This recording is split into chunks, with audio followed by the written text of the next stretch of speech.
Gravação iniciada, presidente. Bom dia a todos. Estamos iniciando a nossa reunião de fevereiro de 2021, que ela vai se realizar do dia 23 ao dia 25. Estamos no primeiro dia, na primeira sessão da manhã, dia 23 de fevereiro de 2021. Então, vou iniciar apresentando aqui o nosso colegiado, que está completo, Conselheiro Mário. Bom dia a todos. Conselheira Ana Cecília. Bom dia pessoal. Conselheira Ana Cecília, era bom ver se consegue aumentar um pouquinho o volume. Eu vou tirar e vou ver se esse fone de ouvido aqui. Sim, ok. Obrigada. Conselheiro Pedro Paulo. Bom dia. Conselheiro João Vitor. Bom dia a todos. Conselheiro Maurício. Está sem o áudio. Conselheiro Maurício está desligado o microfone. Está desligado, está parecendo que está desligado aqui.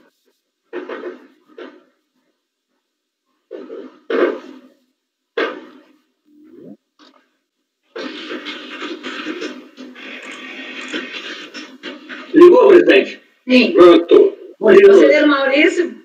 Conselheiro Marcelo. Bom dia a todos. Conselheira Rita. Bom dia. Eu sou a conselheira Maria Helena. Bom dia a todos e vou estar presidindo a reunião. Bem, nós então tínhamos inicialmente 134 processos, vários processos foram enviados de pauta. Então, nós, seguindo aqui sempre a nossa sistemática, nós vamos iniciar sempre pelos processos que têm acompanhamento e videoconferência, enfim, ou sustentação oral sempre, né? E aí, depois, então, voltamos ao curso normal da pauta. Então, nessa manhã, do dia 23 agora, que nós estamos de fevereiro de 2021, nós temos o acompanhamento, o primeiro processo da pauta, de relatoria do conselheiro Maurício, contribuinte Aperan Inox, América do Sul, S.A., e ele vai ter o acompanhamento, certo? E temos também, depois, o número 19 da pauta, que vai ter videoconferência, certo? E aí, então, vamos começar pelo número 1, que é retorno, um retorno de vista, e também acompanhamento, certo? Sustentação oral já não tem, porque já foi feito na reunião passada. E aí, então, passamos depois para o 19. Então, eu peço, por favor, o nosso apoio, verificar também se credenciou para acompanhar a sessão inteira a Procuradora da Fazenda, a doutora Patrícia. Então, eu peço, então, para o apoio verificar se os representantes das partes já estão aí na nossa sala para adentrar aqui a nossa sala para iniciar o julgamento. Então, é o doutor Tiago Conde e a doutora Patrícia, por favor. Os dois já estão na sala. Irei fazer a convocação, presidente. Obrigada. Presidente, o item 2 consta com acompanhamento também. O item 2, Ué, mas não tenho no meu... Eu acho que esse acompanhamento está em todos por causa da PGFN. Ah, não, é a Patrícia. É o acompanhamento da PGFN. Tá bom. Não, porque eu recebo a planilhazinha. Entendi. Obrigado. Ele vai entrar em todo mesmo. Obrigada. Já teve uma vez que eu não tinha recebido o e-mail da retirada, eu falei, como é que eu não fiquei sabendo? A convocação foi feita, presidente. Obrigada. Então, já temos aí adentrando os dois patronos, né? Contribuinte de Fazenda. E aí, bom dia, doutora Patrícia. Bom dia, conselheiros.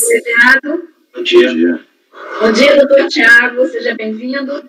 Então, bom dia, vai haver, então, um acompanhamento, né? Eu peço, então, que... vou só ler aqui o que foi feito, né, até o momento.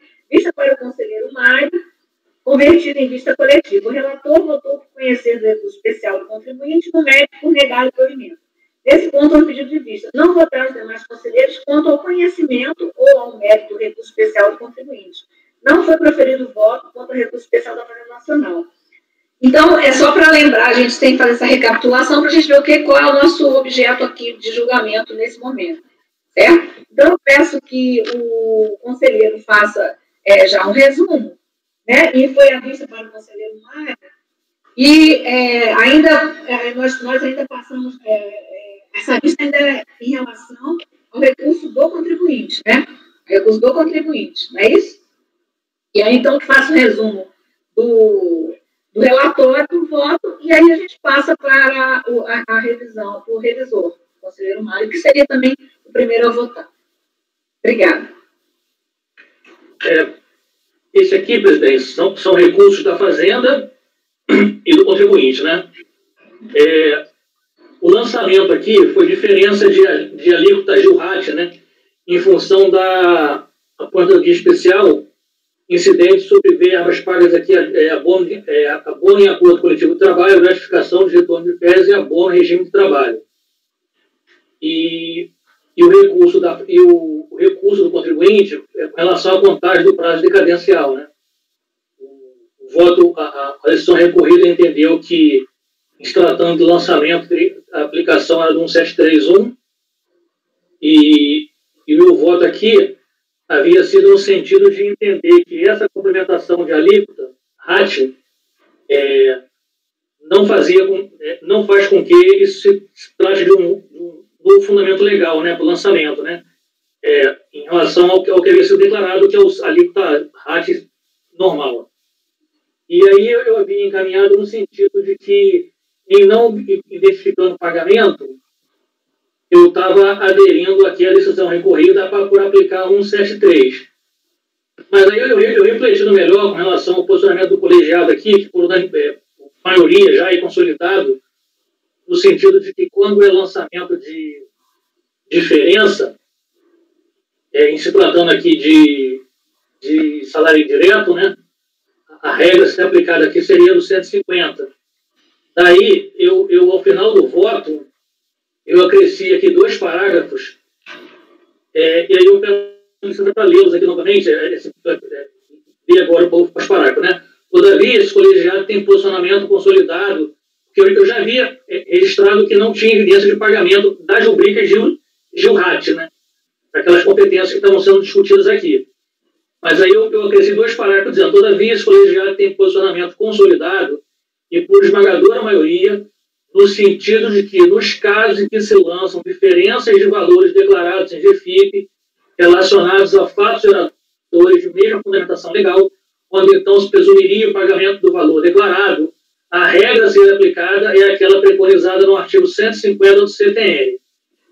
Nessa perspectiva, em prestígio, a jurisprudência deste colegiado encaminha por dar provimento ao recurso do direito passivo para declarar a decadência dos créditos tributários dos períodos anteriores à competência de março de 2000, na medida em que o lançamento da ciência foi dado em março de 2005. Ok. Bom, então eu vou passar para o relator. Então, aqui nós apenas discutimos, né, isso, justamente isso que ensejou o pedido de vista. E aí, então, eu passo então a palavra para o conselheiro Mário, que é o primeiro a votar e o revisor também. Bem, presidente, aí, como bem dito pelo conselheiro Maurício Righetti, nós temos contribuição, se eu não me engano, 2, né, GILRAT e complementação de GILRAT para financiamento da aposentadoria especial. Né? A minha dúvida inicial, a gente nunca tinha julgado aqui a questão da decadência em relação a essas contribuições. Né? Analisando a jurisprudência, é claro que a gente tem poucos precedentes em relação a esse caso especificamente, mas analisando o pouco que a gente tem de jurisprudência, inclusive aqui na Câmara Superior de Recursos Fiscais, eu entendi que dá para considerar que essa complementação, né, para o financiamento de GILRAT, para financiamento da aposentadoria especial, tem a mesma natureza. Então, eu entendo que recolhimentos de GILRAT, no caso de GILRAT, RAT, SAT, eles servem para a questão da contagem da decadência, né, no caso aí, para que se considere antecipação de pagamento. Nós temos um lançamento assim, isolado, né, baseado em salário indireto, né, não tenho notícia aí, dei uma analisada nos autos e não se tem notícia de lançamentos que não de salários indiretos. Então, por tudo aquilo, né, por tudo que a gente já discutiu em outros casos, eu entendo que fica assim, bem evidenciado que, com relação à folha normal de salário, houve aí o pagamento de valores de valores relacionados tanto à folha de salário como, consequentemente, ao próprio RAT. Então, por isso, eu estou acompanhando o conselheiro Maurício no sentido de conhecer e dar provimento ao recurso do contribuinte. Salvo engano, a gente ainda tem recurso da Fazenda também, mas eu falo quando o conselheiro tratar especificamente desse recurso.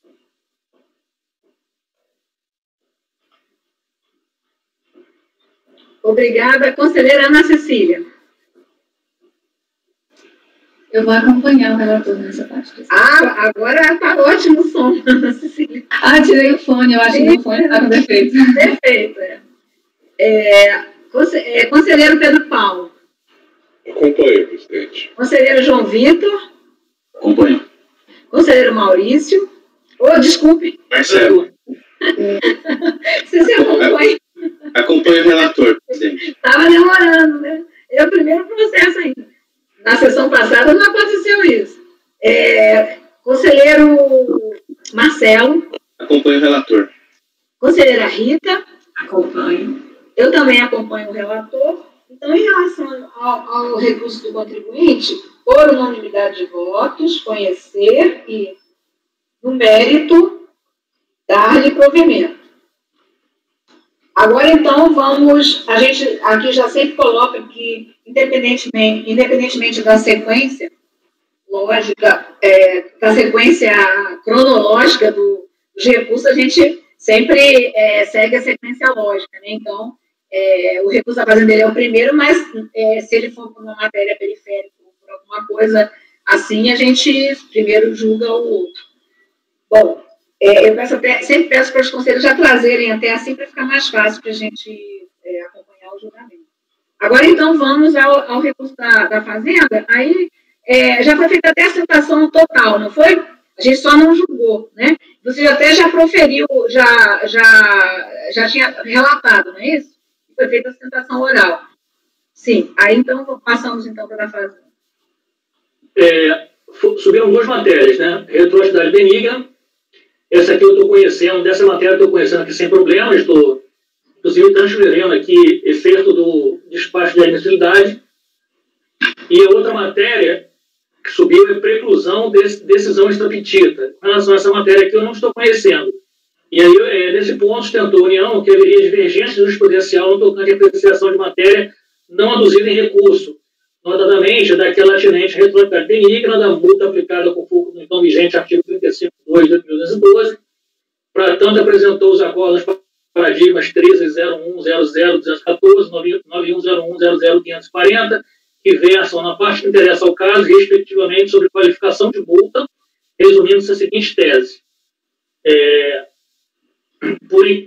Por ser sustentável a qualificação da penalidade de presunção de fraude quando amparada em simples apuração de omissão de receitas, menciona a súmula 14 do primeiro Conselho Contribuinte, e 2, por não ter sido devidamente caracterizado o dolo específico decorrente, e o outro caso, né, outro acordo, né, sobre a aplicação de multa isolada em razão do não recolhimento de estimativas de RPJ e CSLL.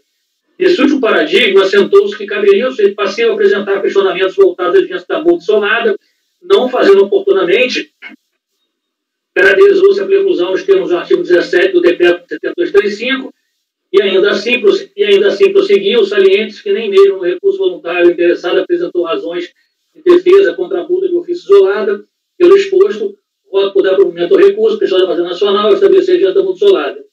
Note-se que há uma diferença substancial entre os casos que, ao meu ver, impedem conhecimento da matéria manejada no recurso. Explico. Em ambos os paradigmas, há uma circunstância fática que, por mais seja inerente ao próprio Instituto, os fazem concluir pela preclusão, ou seja, não teria havido a prévia abordagem da matéria na impugnação, ou mesmo no recurso voluntário, no caso do paradigma primeiro, da primeira turma da superior. Né? Ou seja, em situações que, em assim podendo agir, os recorrentes não o fizeram. No caso em tela, O enfrentamento de ofício de uma circunstância fundamental a demonstrar a similitude fática entre os casos, ou seja, a possibilidade jurídica do sujeito passivo abordar tal matéria em seus recursos à época. Nesse rumo, penso que o paradigma ideal para se demonstrar a divergência jurisprudencial apta a ser pelo colegiado seria aquele em que o colegiado, ainda que frente à alteração legislativa posterior à data dos recursos, concluísse por não aplicá-la ao caso por suposta observância dos artigos 14 e 16 do Decreto 235. Não bastasse, não houve pré-questionamento da matéria no recorrido, equivale a dizer que não foram explicitados os fundamentos que teriam levado o colegiado a enfrentar a matéria não trazida em recurso. Existe, outro sim, que tampouco houve embargos por parte da Fazenda Nacional no intuito de vê-la pré-questionada. Com efeito, encaminho por não conhecer o recurso nesse ponto. É porque, nos outros dois casos do paradigma lá, a legislação, os recorrentes poderiam ter suscitado a questão dos recursos, né? Nesse caso aqui, a legislação é superveniente ao recurso, né? Sim. Bom, o conselheiro, então, está conhecendo parcialmente do recurso apenas quanto à retroatividade benigna das multas e, no mérito, na parte conhecida, dá-lhe provimento. É esse o seu voto, não é isso? É isso. Peço, então, que já votem conjuntamente, tá certo? Sim. O conhecimento e o mérito da parte conhecida. Conselheiro Mário. Eu acompanho o relator, presidente. Conselheira Ana Cecília. Acompanho. Conselheiro Pedro Paulo. Acompanho, presidente. Conselheiro João Vitor. Acompanho. Conselheiro Marcelo. Acompanho. Conselheira Rita. Acompanho. Eu também acompanho. Então, em relação ao recurso da Fazenda Nacional, por unanimidade de votos, conhecer parcialmente do recurso, apenas quanto à retroatividade benigna das multas, e no mérito, na parte conhecida, dar-lhe provimento. Certo? Então, doutor Tiago, obrigada, e peço então que o senhor Obrigado, seja presidente. acompanhado ao final. Até a Boa próxima. sessão a todos. Até logo. Obrigada. Obrigado, tchau. Maurício, a gente costuma sempre colocar, como conhece parcialmente, assim, apenas conta tal coisa, para poder fechar o objeto, tá? Porque depois o pessoal pode dizer que na hora da conferência que não vai bater com a folha de rosto ali, tá? Que eu coloco, né? Retroatividade benigna das multas, que eu coloco essa matéria. Bom, agora então, passamos para o número 19 da pauta, certo? Que vai ter. Aí vocês vão olhando aí, tá? Se tem alguma coisa antes disso, porque eu sempre penso se eu não recebi alguma informação sobre a retirada. Mas eu creio que agora é só esse, né? É só esse do número 19. É isso mesmo, presidente, só 19. Então, eu peço então que se verifique se deixa eu só chegar aqui no 19, para pregoar aqui. O número 19 da pauta é a recorrente Unimed, Belo Horizonte, Cooperativa de Trabalho Médico, de relatoria do conselheiro Maurício, e a representação oral da doutora Letícia Fernandes de Barros. Então, eu peço que se verifique se a representante do contribuinte já se encontra na sala de espera. Farei a convocação, presidente. Obrigada.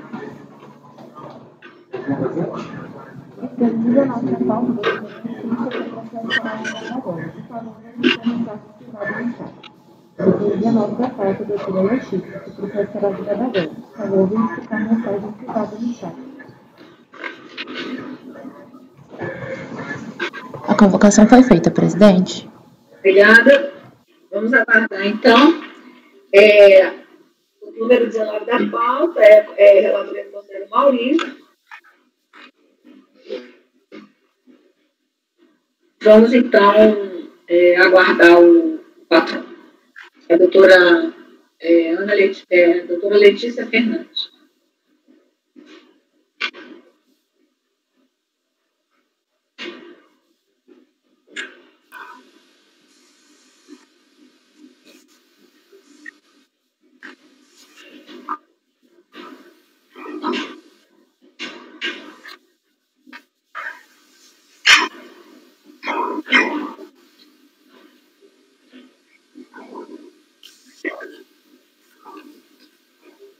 Doutora Letícia,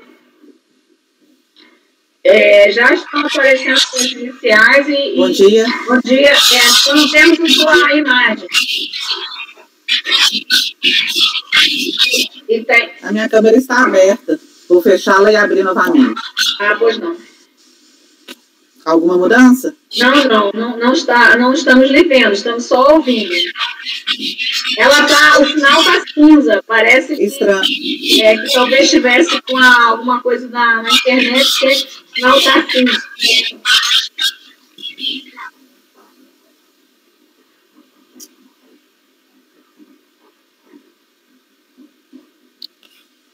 Será que seria o caso de sair e voltar? Tentar voltar? Farei isso. 1 minuto só. Pois não. Eu peço só que o nosso apoio dê um suporte, caso precise, caso a representante do contribuinte precise de algum suporte, para de novo entrar aqui na sala. Nós até fizemos uma sustentação oral e que não conseguimos de jeito nenhum a imagem. O ideal é ter a imagem e o som, mas pelo menos o som o advogado conseguiu nos ouvir e também que nós o ouvíssemos. Consegue? A gente continua sem imagem. E o estranho é que eu me vejo. Não aparece a imagem falha como se fosse para mim. Talvez fosse interessante, doutora, a senhora baixar a qualidade do seu vídeo, às vezes melhora. Verdade. A senhora sabe como fazer isso, né? Gerenciar a qualidade. E não havia feito, pode ser isso. Tá. Eu aproveitei e fiz também no meu que eu tinha esquecido, mas estava tudo ok, eu não me dei conta.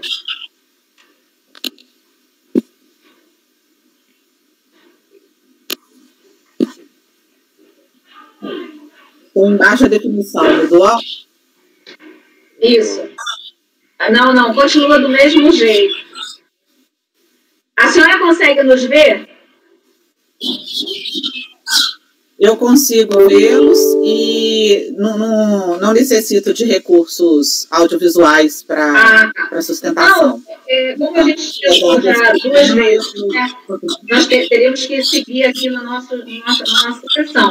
Então, se for do seu, a senhora estiver de acordo, isso já aconteceu outra vez e estava com problema lá no local onde estava sendo feita a sustentação oral, e aí mas não teve problema. O advogado fez a sustentação, foi ouvido, ele principalmente consegue ver os conselheiros e ver acompanhar o julgamento. Se for da sua concordância, nós faremos o julgamento assim, pode ser? Pode ser. Da minha concordância, não entendo que haverá da defesa, não. Ok. Perfeito. Então, tá certo. Obrigada. Vamos, então, iniciar. Eu só peço que deixem só ligado o microfone do relator, porque está havendo um certo ruído. Não sei se todos estão ouvindo. Eu estou ouvindo um ruído. Aí, eu vou também fechar o meu. E aí, a gente, quando for falar, abre o microfone. Podemos, então, iniciar, conselheiro Maurício? Sim, presidente. Pois não. Então, vamos... Bom, trata de recurso do contribuinte, né? Na origem aqui é lançamento para cobrança das contribuições previdenciárias a cargo da empresa, incluído aqui o JURAT e o segurado, bem como daquelas devidas a terceiros. Foram lançados valores relativos à diferença de folha de pagamento, retenção de 11% e acréscimo legais. Relatório enquanto suas folhas 113 e 125, impugnado parcialmente o lançamento das folhas 153 e 253, a GEX BH aqui, Gerência Executiva do Belo Horizonte, julgou procedente em parte as folhas 2652 e 2676, por meio da decisão notificação número tal aqui. Certificado da decisão, o autuado apresentou recurso às folhas 2736 e 2842.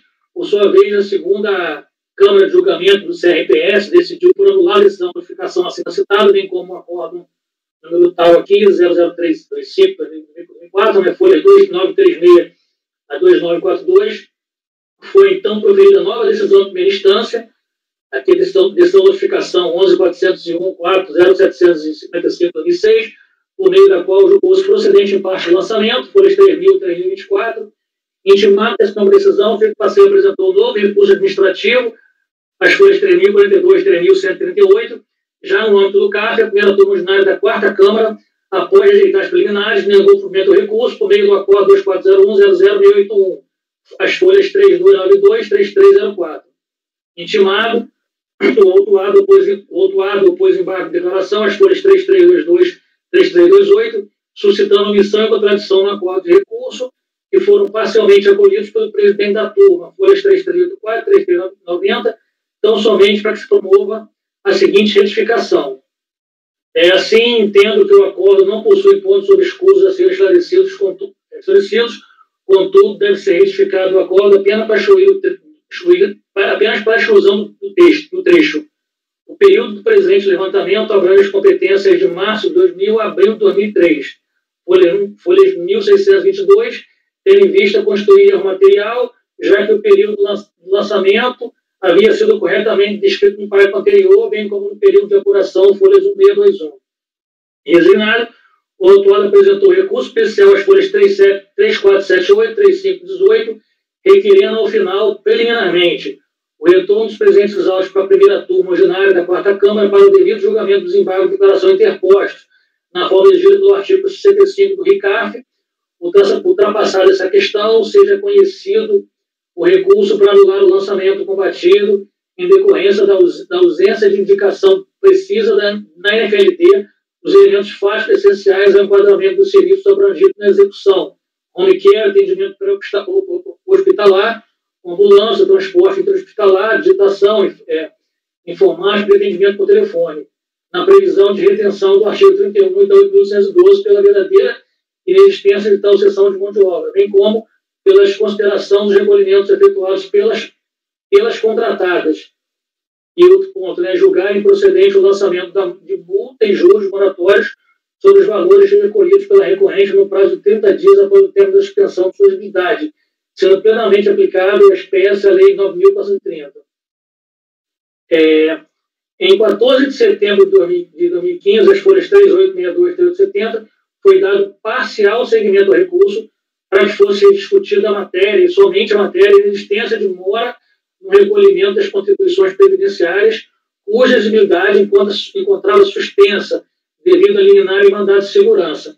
Não foi dado seguimento à matéria, abro aspas, elementos fáticos essenciais à realização de mão de obra, a configuração da hipótese de retenção de 11% na forma do artigo 31 do 512, o que foi mantido pelo reexame de admissibilidade de folhas 3884 e 385.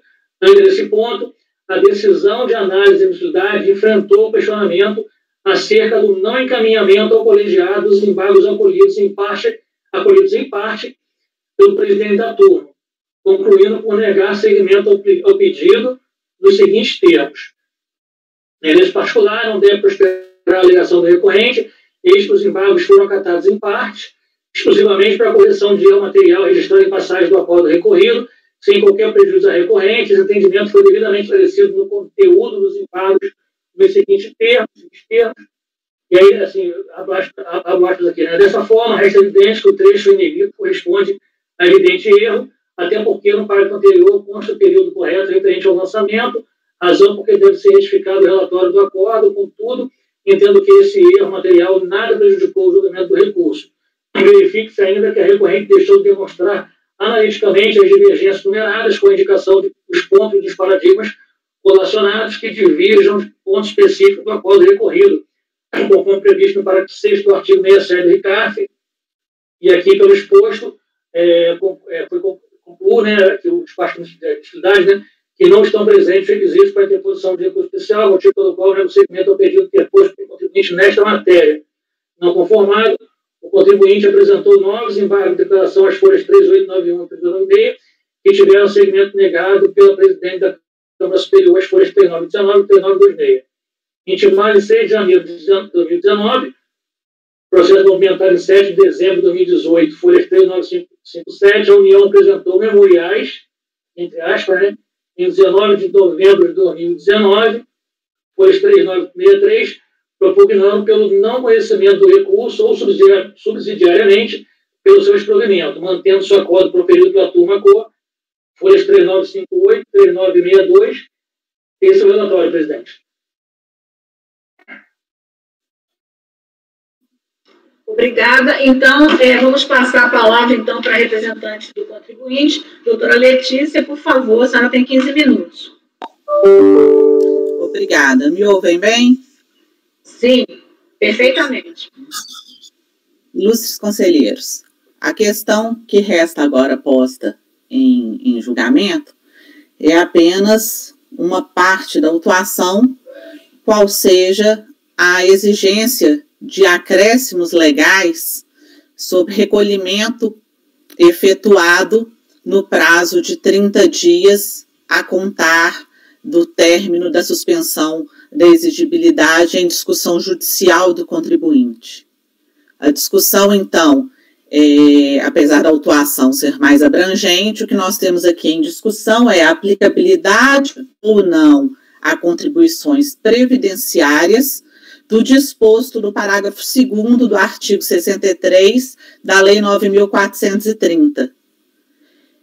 Tal qual paradigmas apresentados ao recurso especial e tal qual posicionamentos recentes do próprio CARF, o artigo 63, ele se estende, conforme a sua própria literalidade, atributos de competência da União, dentre os quais encontra-se, obviamente, a contribuição previdenciária, ainda que à época fosse administrada pelo INSS. A razão pela qual a decisão de primeira instância e também a de segunda instância manteve a exigência dos acréscimos legais foi por entender que o parágrafo 2º do artigo 63, o qual prevê a interrupção da incidência de mora no período da concessão da medida liminar até a decisão que lhe altere de forma definitiva, nesse prazo de 30 dias, que esse recolhimento possa ser feito sem incidência dos acréscimos moratórios. Entendeu-se, então, que esse artigo se aplicaria apenas a tributos administrados pela Receita e, à época, portanto, não se aplicaria às contribuições previdenciárias.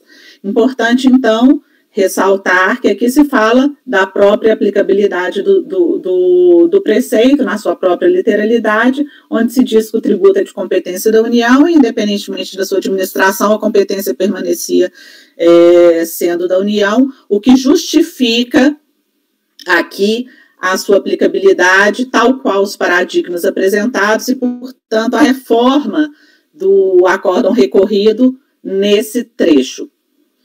Eu gostaria apenas de ressaltar que, caso não reconhecida essa ampla aplicabilidade do parágrafo 2º do artigo 63, eu gostaria de lembrar que o tributo que aqui se discutia era a contribuição previdenciária de 15% sobre os valores pagos a cooperados por intermédio de cooperativa. Era essa a discussão judicial, foram esses os valores recolhidos quando da cassação da liminar sem os acréscimos moratórios e, portanto, contribuição reconhecida inconstitucional pelo Supremo e retirada do ordenamento por resolução do Senado.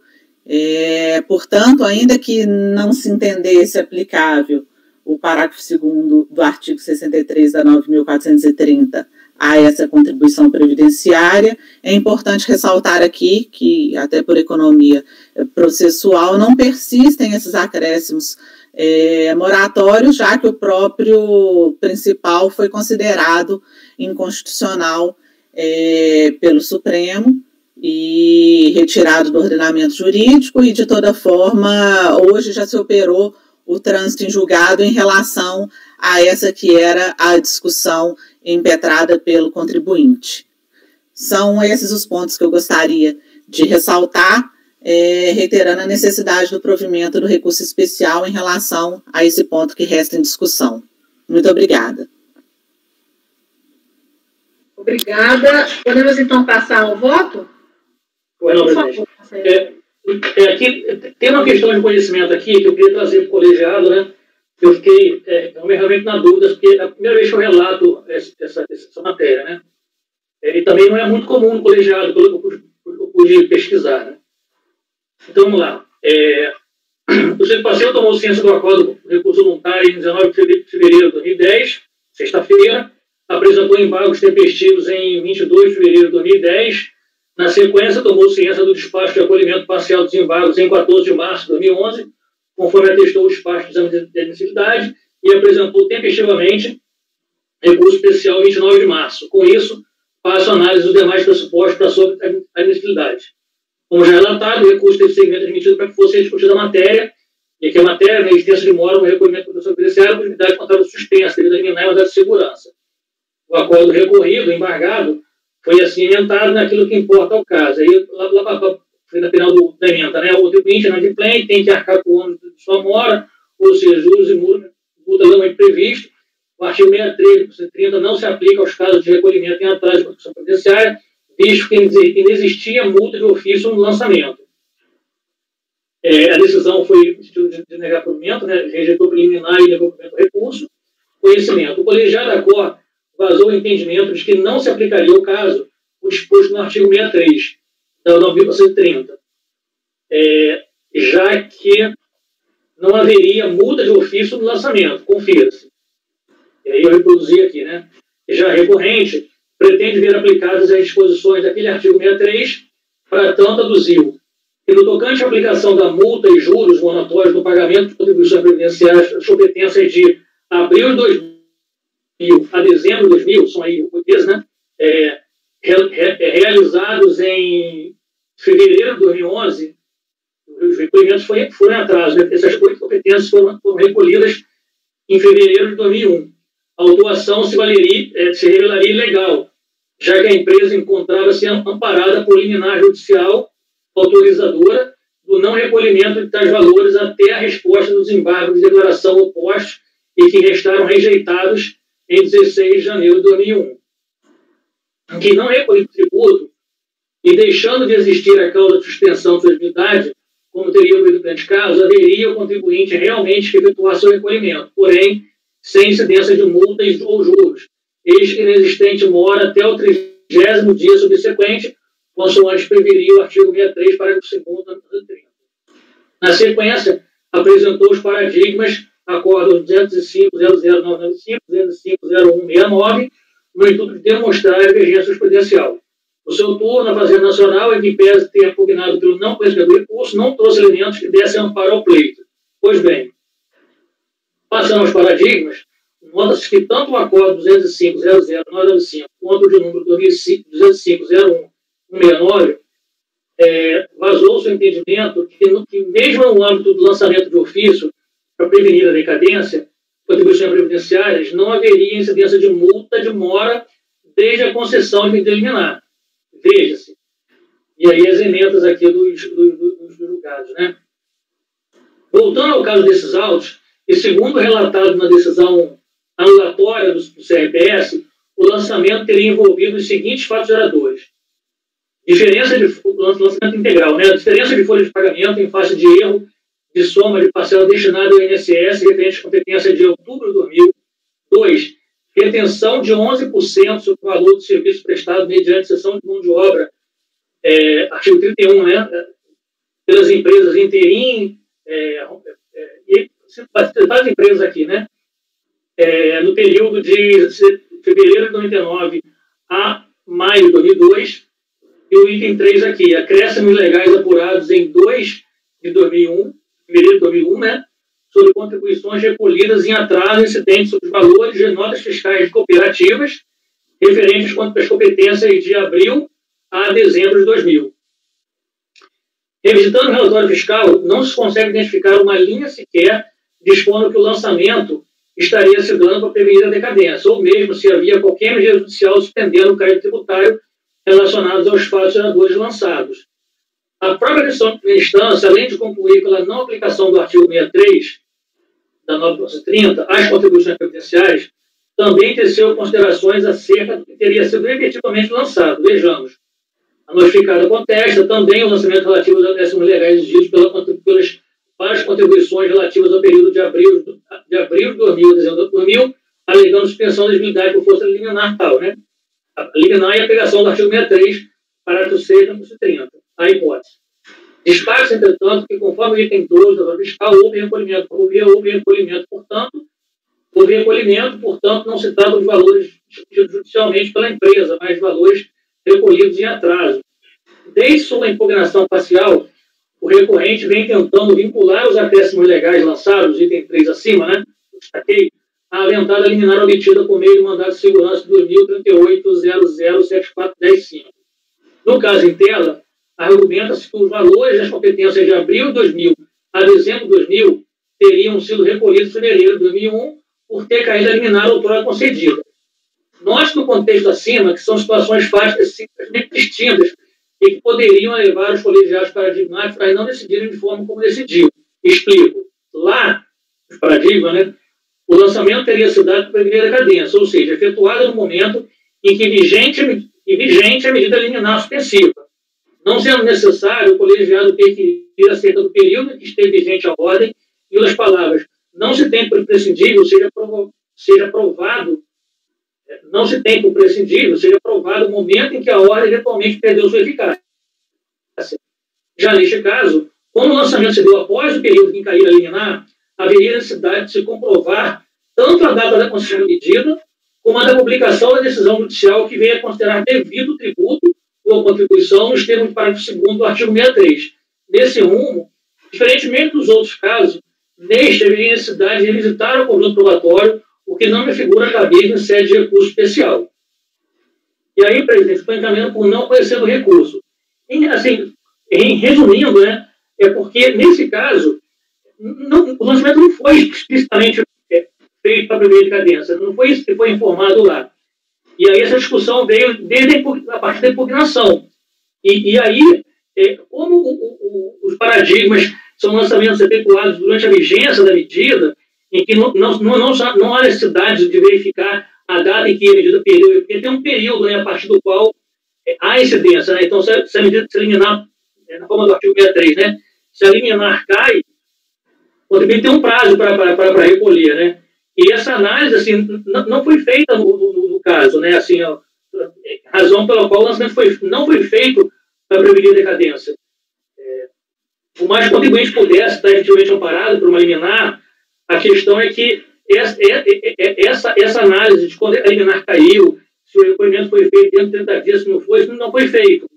E daí eu estou assim, em dúvida se há similitude fática entre esse caso e os dois paradigmas apresentados. Ok, você então, o conselheiro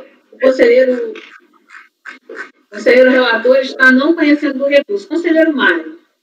A gente pode só tirar Claro. Eu sempre pergunto, né? Ninguém falou.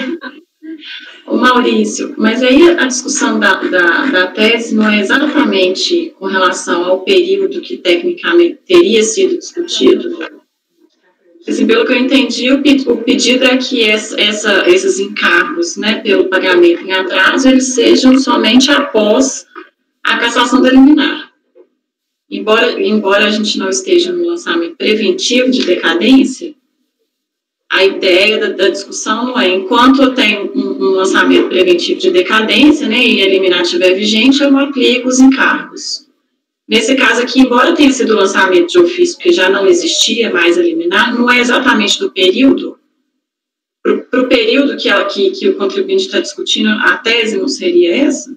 Então, mas aí a tese seria essa se realmente eu tivesse recolhido, assim, não foi feita essa análise de quando é que foi cientificada a queda da liminar, se ele realmente recolheu dentro dos 30 dias, né? Não tem não foi feita essa análise pelos colegiados, né?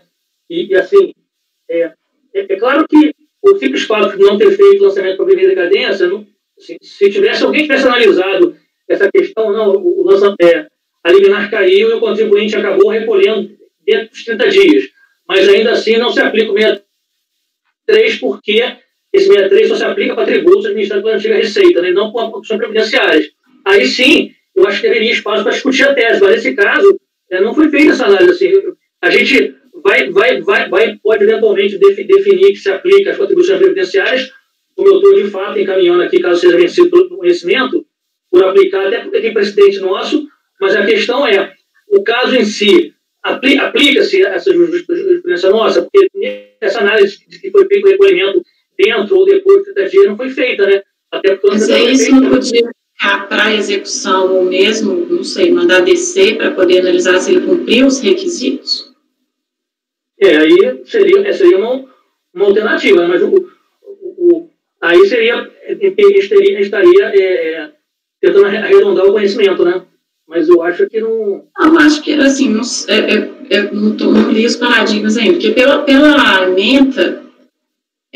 Os paradigmas são clássicos, né? Lançamento para prevenir decadência. Mas aí, no caso, embora a gente não tenha um lançamento para prevenir decadência, porque aí, naqueles casos, a gente está discutindo a questão da aplicação da multa de mora para todo o período lançado. Aqui, pelo que eu estou entendendo, o contribuinte está querendo a exclusão só daquele período, que são esses 8 meses aí, que se tecnicamente ele recolheu 30 dias após a cassação da liminar, ele teria a mesma aplicação da tese dos paradigmas. Isso? Sim. Se verificado que o recolhimento se deu nos 30 dias, que essa análise não foi feita pelos colegiados, tanto na primeira instância como no recorrido, aí a gente poderia partir para a análise da tese, né? Porque aí sim estaria configurado que o recolhimento se deu em atraso, mas antes dos 30 dias após a suspensão da liminar, né? Eu fiquei na dúvida por conta disso, porque a gente vai ter, ou a gente vai fazer uma análise para ver se realmente se verificar lá a data da ciência, se consta, eu nem verifiquei se consta a data da publicação da decisão, né, que cassou liminar, né, quando é que foi publicada. Tem ação judicial no processo? Não achei. Possivelmente tem, ação judicial sim. Maurício, qual a data mesmo do período aí que ela está se referindo? As competências, Ana, as competências do período de abril de 2000 a dezembro de 2000. E seriam... ele recolheu em fevereiro de 2001. E são os acréscimos legais da...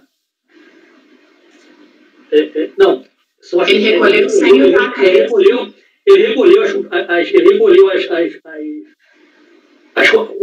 o crédito tributário, né? O principal em atraso, em fevereiro de 2001. Aí o fisco viu que esse recolhimento não continha juros e multa, e pegou e lançou só os acréscimos desse recolhimento. Porque nesse voto aqui, que foi até do decisão do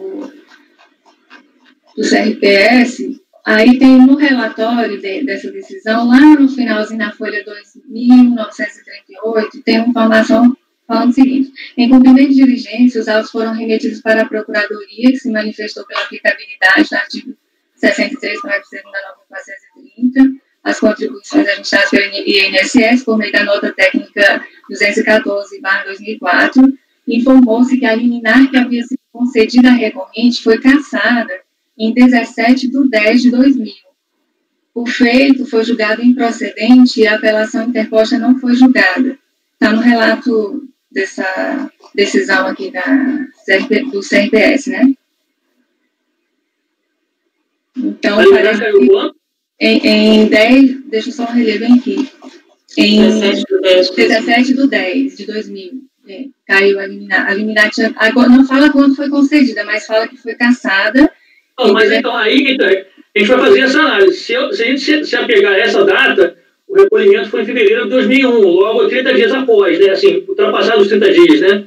Então a gente vai estar fazendo uma análise em que o colegiado não fez, né? O colegiado fez essa análise, assim, até para dar um contraditório, o contribuinte dizer, não, na verdade, porque em algum momento ele fala aqui de um embargo, que foi recolhimento, né?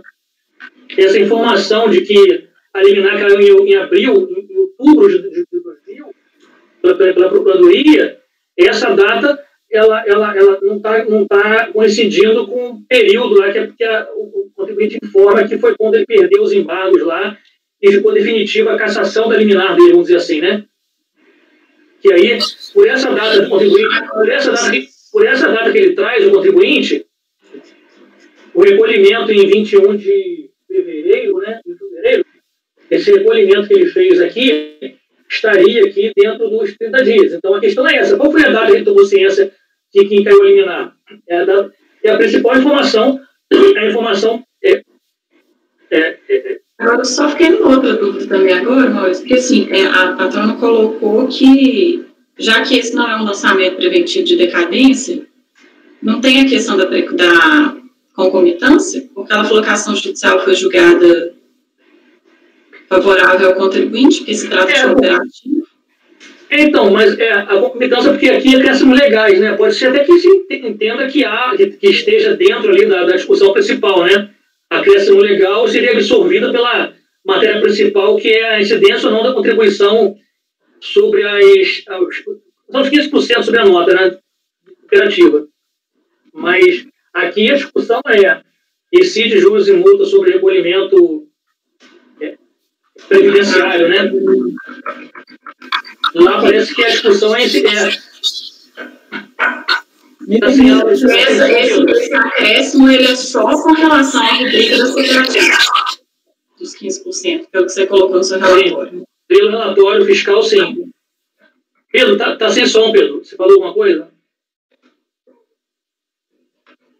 Não, eu só estava reforçando que não me parece que esteja concomitância, porque não está em discussão o mérito, né, sobre a incidência ou não da contribuição, mas no caso da incidência ou não dos juros, no caso de lançamento para prevenir ou passar os 30 dias, né, da queda da liminar.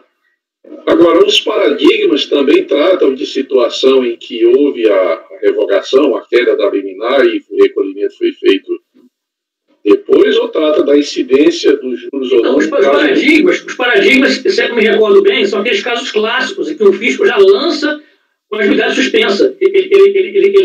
O lançamento é feito na vigência da suspensão do crédito tributário. Então, aí não tem discussão se ele recolheu, até porque ele não recolheu, né? O fisco lançou num período em que estava suspensa a exigibilidade. Aqui não. Aqui o lançamento foi feito a posteriori, em função dos recolhimentos em atraso, em que os recolhimentos não estavam carregados com juros e multa, né? Então, o fisco efetuou o lançamento. Essa diferença fática é que, para mim, assim... Foi uma incidência isolada, inclusive, dos juros e multa, nesse caso do lançamento aí, né? Sim, foi lançado isoladamente. Me parece também que eu acho que não há similitude aí, eu acho que são situações diferentes. O fisco lançou aqui só os acréscimos legais. Lá nos outros casos, o fisco lança o tributo em si. Ele lança o tributo que está suspenso. Por quê? Porque é na vigência da lei liminar. Então, ele lança um tributo e aí lá ele lança sem os acréscimos, sem a multa, né, de ofício com base no 63. Né? Nesse caso aqui, não. O lançamento ele é posterior. Assim.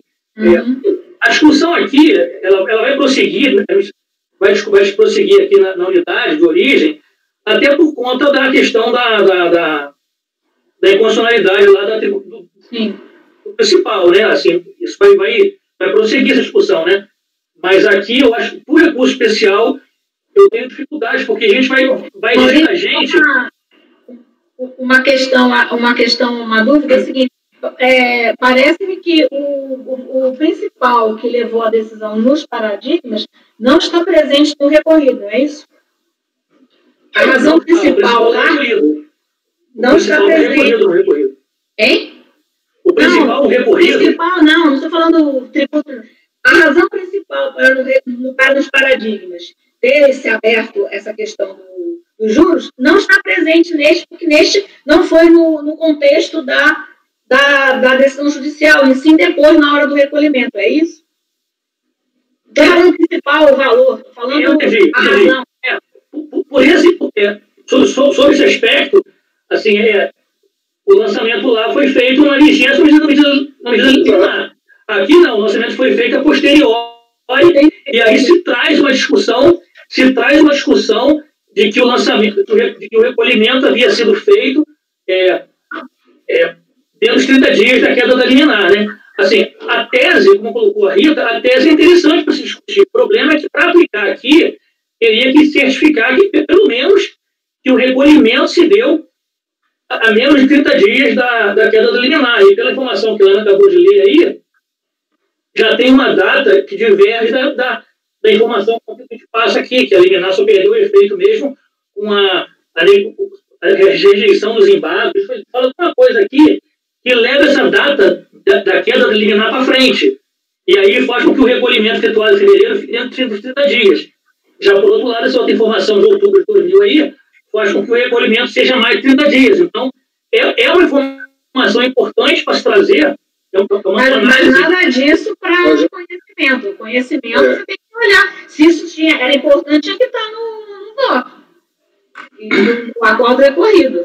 A gente não tem como agora buscar alguma coisa para conhecimento. Conhecimento é cara crachá, né? Podemos, então, voltar? Rita, Rita, na Cecília, todo mundo que tinha dúvida, Pedro Paulo. Podemos, então, passar a colher os votos? Então, conselheiro Mário. Apenas esclarecer a dúvida, foi posta? A senhora está com a voz, está postando que não está... A voz está um pouquinho... distorcida, né?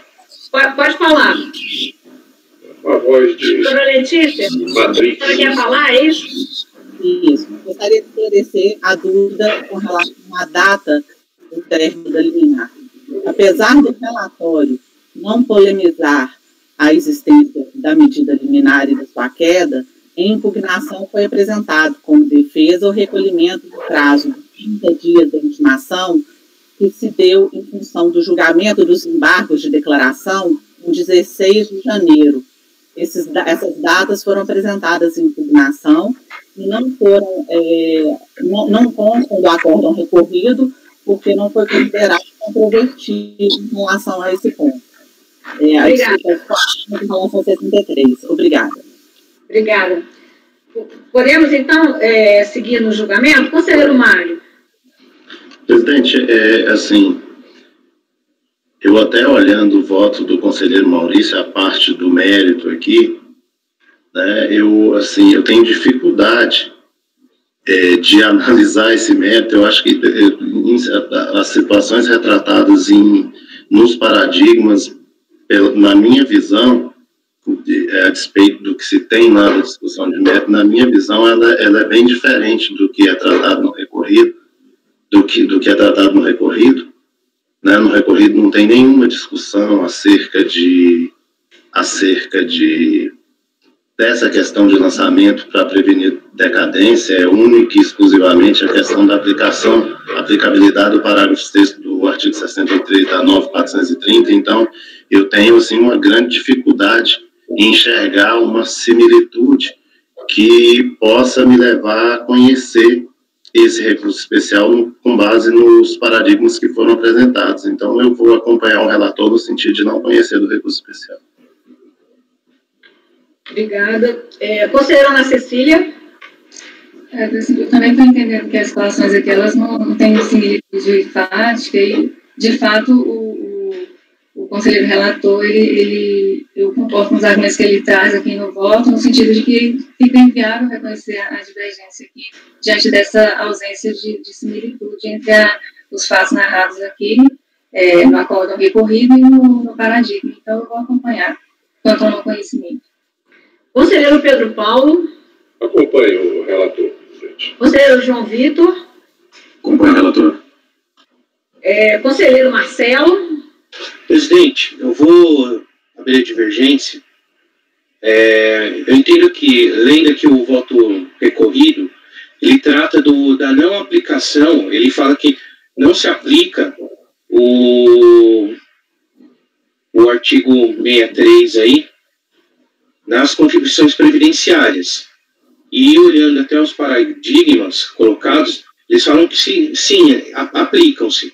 Até no conhecimento, né, conhecendo, eu votaria por dar provimento, mas não, aí teríamos que entrar como bem colocou o conselheiro Maurício, teríamos que avaliar a questão, revisitar aí as provas, mas eu até, me adiantando, eu daria até provimento parcial para descer o processo para a turma analisar essa questão, porque, na minha visão, o acórdão recorrido está dizendo não se aplica 63 no caso de contribuições previdenciárias. Em relação e os paradigmas, ao contrário, eles dizem que se aplica, mas aí teríamos que revisar aí questão de provas, né? Eu abriria divergência nesse sentido. Sim, conselheira Rita. Eu também conheceria por ordem. Acompanho a divergência. Eu acompanho o relator. Então, em relação ao número 19, por maioria de votos, não conhecer do recurso. Vencidos os conselheiros Marcelo Milton e Rita, que dele conheceram. Obrigada, então, agradeço a presença da representante do contribuinte. Esperamos que na próxima vez a gente consiga ver a sua imagem. Obrigada, bom dia. Até logo, bom trabalho. Vamos, então, voltar ao curso normal da nossa pauta. Número 2 da pauta, então, a contribuinte, recurso de IBM Brasil, Indústria, Máquinas e Serviços Limitada, de relatoria do conselheiro João Vitor.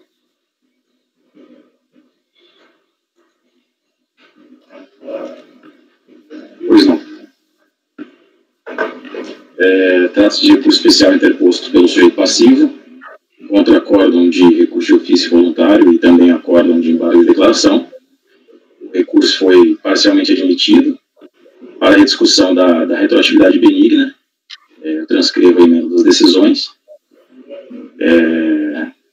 Em seu recurso especial, o sujeito passivo defende a limitação da multa a 20%, a multa de ofício, e o recurso tinha outras teses outras teses recursais, melhor dizendo, mas ele foi inadmitido em relação a essas outras matérias, que seria a nulidade do lançamento e compensação com crédito decorrentes de retenção de 11%. Isso foi confirmado em sede de agravo. E a Fazenda Nacional também havia apresentado recurso, mas esse recurso da Fazenda foi integralmente inadmitido, em decisão também confirmada em sede de agravo. Intimado do recurso especial do contribuinte do seu exame de admissibilidade, a Fazenda Nacional apresentou contrarrazões, as quais afirmou que o recurso não deve ser conhecido ou sucessivamente deve ser desprovido.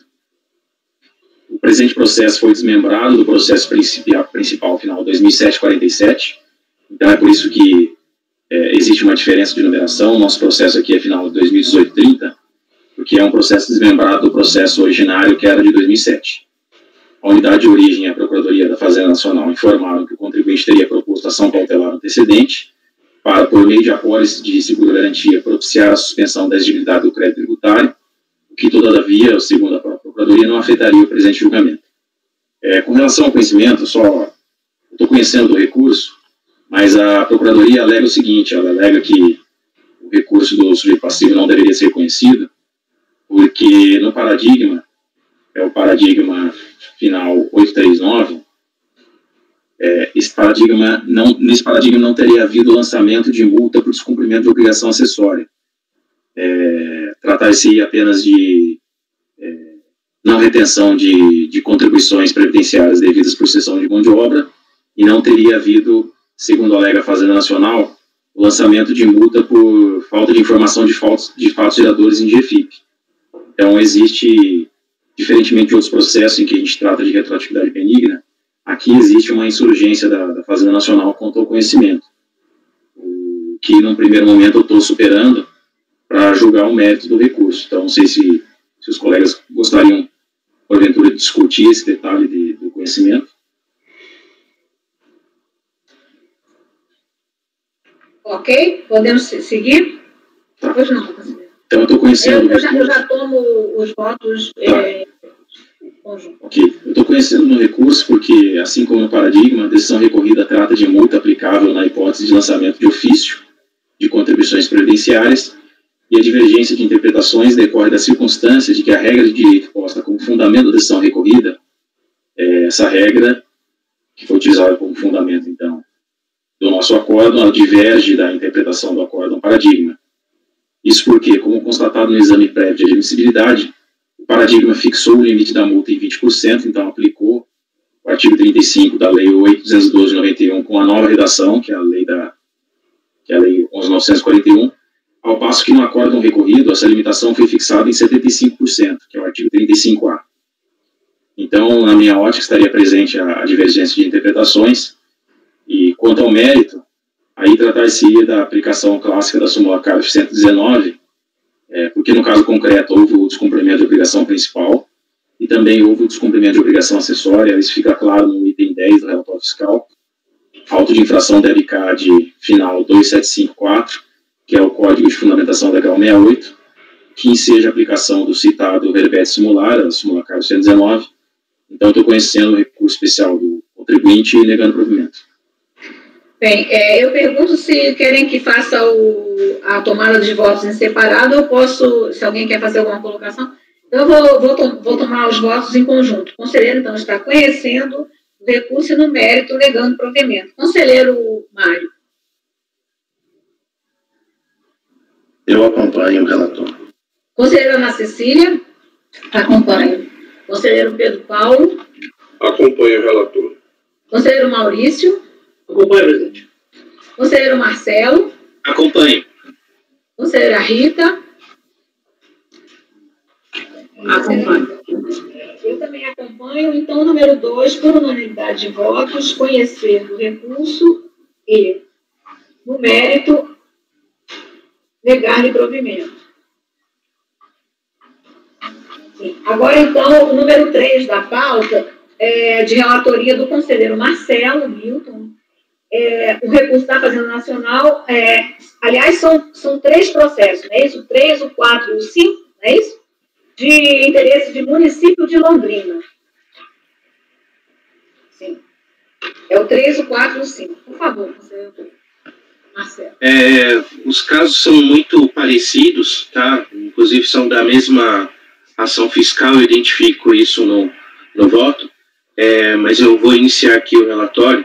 Trata-se de recurso especial da Fazenda, contra acórdão da segunda turma da terceira Câmara, dessa sessão, que tratou do DEBCAD final 890, dígito 1, de acordo com o relatório fiscal, refere-se à contribuição destinada à Seguridade Social, parte da empresa, incidente sobre valores pagos a contribuintes individuais, no período de 1 de 2005 a 12 de 2008. Além desse, foram lavrados na mesma ação fiscal os seguintes lançamentos. Aqui eu identifico cada um, identifico a situação que eles estão, 2 deles estão em pauta, são os itens 4 e 5. A ementa do acordo recorrido, ele trata da questão da multa moratória, multa de ofício. Foi dado provimento para que a multa aplicada nas competências até 11 de 2008, inclusive, obedecesse ao disposto no 35.2 da Lei 8.212. Processo encaminhado à Procuradoria, despacho de encaminhamento, a Fazenda interpôs recurso especial e visando a rediscutir a seguinte matéria: retroatividade benigna em face das penalidades previstas na Lei 8.212 com as alterações da MP 449, convertida na Lei 11.941. Ao recurso especial da Fazenda foi dado seguimento. Eu identifico no item 5 os principais pontos e os paradigmas indicados pela Fazenda. O contribuinte foi intimado, apresentou contra-razões ao recurso especial interposto pela Fazenda, bem como eventual recurso especial também. Em síntese, as suas contra-razões, o contribuinte pede para não ser conhecido o recurso fazendário, alegando que não estão presentes os requisitos do artigo 37, parágrafo 2º do decreto do PAF, pela não comprovação da divergência e, no mérito, requer que seja mantida a decisão recorrida, alegando que houve aplicação correta da reitoração do percentual da multa, pela MP 449. Aqui eu identifico que o recurso especial do contribuinte foi negado seguimento, não houve agravo, esse é o relatório. Eu parto para o voto, eu estou conhecendo da matéria. Posso partir para o voto, presidente? Sim. No mérito, já é uma matéria bem conhecida pela turma. De acordo com o relatório apresentado, a matéria devolvida à apreciação é a questão da retroatividade benigna. A decisão recorrida na análise quanto à aplicação da retroatividade em relação à multa aplicada entendeu da seguinte forma. No caso interno, o fisco, ao promover a aplicação da multa, efetuou uma comparação entre a multa de 24% prevista no artigo 35, inciso 2, acrescido da multa pelo descumprimento de obrigação acessória e pela multa imposta pela legislação vigente quando do lançamento, multa de ofício de 75, prevista no 44 da Lei 9.430, a fim de apurar o percentual mais benéfico ao contribuinte, por competência. Aí diz, meu entendimento é que, à luz da legislação vigente, as multas devem ser aplicadas de forma isolada, conforme o caso, por descumprimento de obrigação principal ou acessória, da forma mais benéfica ao contribuinte, de acordo com o disposto no 106 do CTN. No exame do caso em questão, é de se ver que a aplicação 35 da lei de custeio, na redação vigente à época da ocorrência dos fatos geradores, traz percentuais variáveis, de acordo com a fase processual em que se encontra o processo de constituição do crédito, e mostra mais benéfico ao contribuinte, uma vez em que, se aplicando a redação da 11.941, mais precisamente o 35, o valor da multa seria mais oneroso ao contribuinte, pois deveria ser aplicado o 44.1 da Lei 9.430. Dessa forma, até a competência 11/2008, deve ser aplicada a multa de mora, como consta do artigo 35 da Lei de Custeio, na redação vigente à época dos fatos geradores. Aí, voltando ao meu voto, item 14, a título ilustrativo, no relatório da decisão da DRJ, de folhas tais, verifica-se que a autoridade fiscal lançadora já havia efetuado o cotejo da multa de acordo com 106.2 CTN. Aí ela identifica que a fiscalização adotou a portaria conjunta PGFN e Receita 14 de 2009. No presente caso, tendo ocorrido a aplicação de multa pelo descumprimento de obrigação principal e pelo descumprimento de obrigação acessória por falta de declarações de FIP, aí 68, aí eu identifico ele, o PAF final 2010-62, a análise e aplicação da retroatividade benigna deve ser aplicada em conformidade com a portaria conjunta 14 de 2009, súmula CARF 119, que eu destaco. Aí, diante disso, eu conheço do recurso da Fazenda e no mérito do provimento determinando que a retroatividade seja aplicada em conformidade com a súmula CARF 119. Esse é o primeiro trecho. Isso. Vocês estão me ouvindo bem? Minha voz está... Então, é porque eu estou ouvindo a minha voz assim, parecendo que está disfarçando. Sabe aquelas gravações Bom, mas se vocês estão me ouvindo, não tem problema. Se vocês estão me ouvindo, se a gravação está aparecendo normal, não tem problema. Você está dando... Mas aqui, você está dando provimento, não é isso? Sim. É porque aqui parece que está... parcial lá embaixo. A gente só coloca parcial quando a Fazenda pede multa por multa e a gente dá a sexta. Só para lembrar. Bem, então é provimento, Marcelo? É provimento, é total. Tá. Obrigado. 3, 4 são a mesma coisa? 3, 4 e 5 são a mesma coisa, Marcelo? Ou você vai... Sim, presidente, até ia identificar isso. Só fiquei um pouco na dúvida no 5, porque o AIL é 8, mas se aplica também o caso. São os mesmos paradigmas e as demais decisões são no mesmo sentido. Ok. Está aplicando o 119, a súmula 119. Sim, então, número 3, depois a gente vê se alguém quiser alguma diferença em relação ao 4 e 5, mas a princípio seria 3, 4 e 5. O conselheiro está conhecendo e no mérito dando provimento. Conselheiro Mário. Eu acompanho o relator, presidente. Conselheira Ana Cecília. Com o relator. Conselheiro Pedro Paulo. Com o relator. Conselheiro João Vitor. Sendo o caso clássico aí de aplicação da súmula CARF 119, a qual nós estamos vinculados pelo regimento, eu acompanho o relator. Conselheiro Maurício. Acompanho, presidente. Conselheira Rita. Eu também acompanho. Então, o do 3, por unanimidade de votos, conhecer do recurso e, no mérito, dar-lhe provimento. O número 4 da pauta, 4 e 5, mesma ação fiscal, é a mesma questão, certo? E aí, o número 4 da pauta, idem o 3, e também o 5 da pauta, idem o número 3, então, por unanimidade de votos, conhecer do recurso, e no mérito, dar provimento. O número 5 também, por unanimidade de votos, conhecer do recurso, no mérito, dar provimento. Bem, vamos agora para o número 6 da pauta, de relatoria da conselheira Ana Cecília, 6 e 7, né, Ana Cecília? Do mesmo contribuinte. Isso. São recursos da Fazenda Nacional, contribuinte KCB Madeireira Limitada, números 6 e 7. Ok. Aqui trata-se de recurso especial interposto pela Procuradoria da Fazenda Nacional, e a questão que visa a Procuradoria discutir é unicamente a relativa à retroatividade benigna.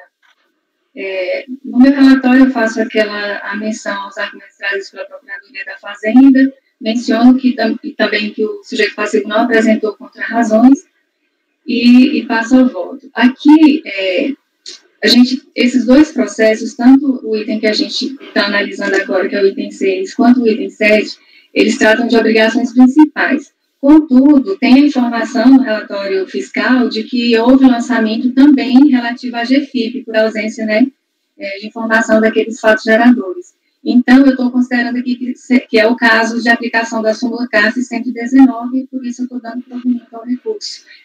Parcial, porque, salvo engano, o pedido aqui, só rememorar o pedido da Fazenda, comparação entre a norma e 35 com 35A. Aí eu estou dando parcial.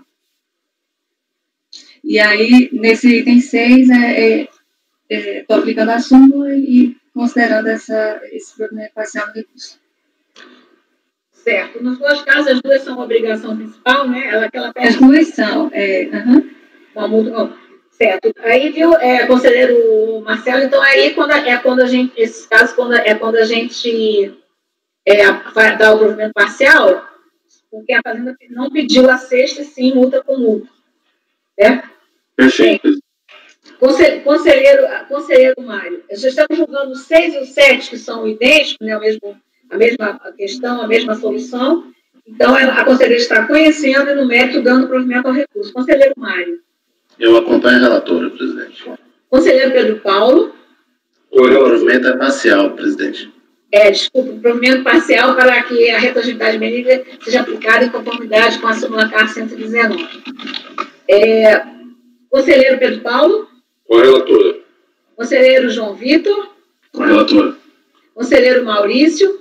Com a relatora, presidente. Conselheiro Marcelo. Acompanho a relatora. Conselheira Rita. A relatora. Eu também acompanho a relatora. Então, 6 e 7, por unanimidade de votos, conhecer o recurso e, no mérito, dar-lhe provimento parcial para que a retroatividade benigna seja aplicada em conformidade com a súmula CARF número 119. E o número 7 da pauta, idem ao número 6, por unanimidade de votos, conhecer no mérito dar provimento parcial para que a retroatividade benigna seja aplicada em conformidade com a súmula CARF número 119. Agora, então, nós julgamos. Vocês querem fazer um intervalo agora ou a gente julga mais um? Porque ainda faltam uns 8 minutos para as 10h30. Eu acho que dá tempo. Conselheiro Maurício. Vamos fazer o número 8 da pauta, depois fazemos um intervalo de 15 minutos, tá certo? Sim. Conselheiro. O 8 e 9 aqui, o 8 é o acessório e o 9 é o principal. Eu vou pedir para a gente começar pelo 9. Tá. Então, eu vou só apregoar. Vamos julgar, então, 8 e 9 da pauta Os recorrentes são NEDL, Construções de Dutos do Nordeste Limitada, e Fazenda Nacional. Tem recurso das duas partes, certo? Vamos jogar, então, o 8 e o 9. O conselheiro pede, então, para começar pelo 9. Não há problema nenhum. Que aqui, nesse processo, há uma confusão aqui com relação a uma matéria de fundo, né? A matéria, o tributo em si, a obrigação principal. Aqui no 9, são recursos da Fazenda, do sujeito passivo, né? A origem é um delicado para a cobrança de previdenciária a cargo da empresa e do GILRAT, né? Sobre o valor de aluguel. Então, foi cobrado o previdenciário sobre valores de aluguel e condomínio fornecido ou pago pela empresa a seus empregados individuais, contratados, estipulados por força de costume, e alimentação fornecida em desacordo do pátio. Então, foram duas rubricas especificamente, né? E aí, a matéria que subiu, tanto com relação à fazenda e com relação ao cliente passivo, é cesta de multa. E aí, eu estou conhecendo do recurso, ambos os recursos foram apresentados efetivamente, e estou conhecendo deles. E aí, eu começo pelo recurso aqui da Fazenda Nacional, né? O recurso crescimento, recurso, papá. No acordo recorrido foi feito o quê? O acordo recorrido, ele aplicou, deixa eu ver aqui, deu parcial recurso, devendo a multa aplicada ser calculada com as disposições do artigo 35.2, da redação dada pela Lei 9.876, né, que é a redação anterior, né? Ao período anterior, então ele aplicou o 35. Aquela alteração conforme o crédito fosse ficando mais tempo atrasado, na escrita dívida e aumentando. A Procuradoria pede para aplicar a fazer a sexta e o contribuinte pede para aplicar o 20%. E aí o recurso da Fazenda, comentando o mérito aqui, né? Quanto ao mérito, importa destacar que, paralelamente a este lançamento, foi efetuado um outro com a exigência de multa por expropriação acessória, que é o item 8 da pauta, né? Justamente para não ter sido informado em GFIP os quadros apurados nesse procedimento. E aí eu estou aplicando a súmula aqui para a súmula 119, né? Para poder fazer a sexta, comparar as duas multas, somar as duas multas, comparar com 75%. E aí o recurso do contribuinte, por sua vez, ele passeio também resignado por esse dia, deixou fazer das multas, disposições do artigo tal, limitado. Todavia, tratando-se de matéria já abordada quanto à análise da União, forçoso reconhecer prejudicado o recurso de passivo. E eu estou conhecendo da Fazenda, da movimento, e conhecendo o cheque passivo para negar o movimento. Porque eu não entrei no mérito porque eu estou entendendo prejudicado, porque a análise do recurso da União já define a matéria, né? Sim. Eu acho que a gente não conhece do segundo, né? A gente tem o que a gente tem feito é não conhecer do segundo recurso, porque ficou eu acho que não, desculpe, eu acho que uma questão de lógica processual só se faz esse tipo de avaliação se o primeiro prejudica o segundo, mas a gente está julgando o primeiro, considerando que é o primeiro, é o da Fazenda, porque ela foi intimada primeiro, ela recorre primeiro. Se eu analisasse primeiro o do contribuinte, eu acho que os dois recursos, no meu entender, desculpa, pode ser que eu esteja, mas eles tratam da mesma matéria, né? Um sobre um que é uma coisa, outro que é a outra. E o acordo recorrido deu uma terceira coisa, né? Deu uma coisa, a Fazenda quer uma coisa. Eu acho que é analisar cada um dos dois. Eu acho que aí não tem prejudicialidade. Acho que das outras vezes a gente analisou em conjunto e registrou o resultado, acho que da forma até como foi colocado, conhecer dos recursos para dar provimento da Fazenda e negar. Exatamente, porque eu não vejo não estou conseguindo ver essa prejudicialidade. Alguém pensa diferente? Assim, além do relator, o relator falou isso, mas você está conhecendo dos dois e conhecendo e dando provimento para um e negando o outro, não é isso? eu só não faço análise de mérito por entender que ela já está contemplada no item anterior. Porque eu separei o voto em votos, né? Perfeito. É a mesma coisa. Reconhecendo de ambos os recursos, sendo que dando provimento ao da Fazenda e negando o provimento do contribuinte. É que, embora você coloque prejudicado aí no final, você entrou no mérito, né? Entre aspas. Ele não está prejudicado, você nega pela mesma razão que você deu para o outro. Que é incompatível você dar a sexta e ao mesmo tempo o 20. Você nega pelos mesmos fundamentos já. Pelos mesmos fundamentos, é diferente, né?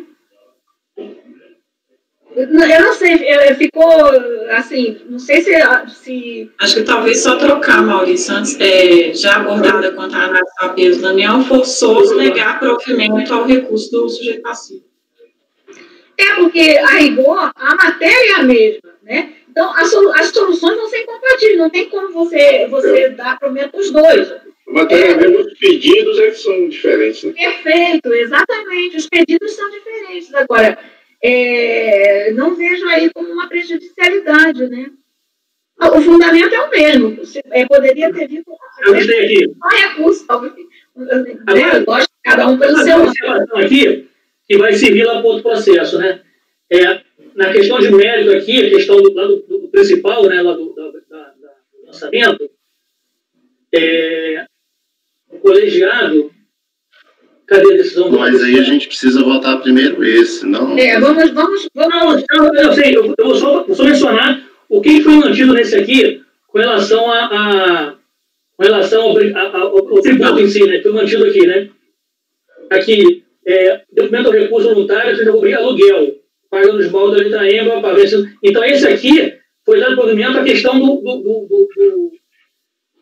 da rubrica aluguel lá, né? Foram duas rubricas lançadas.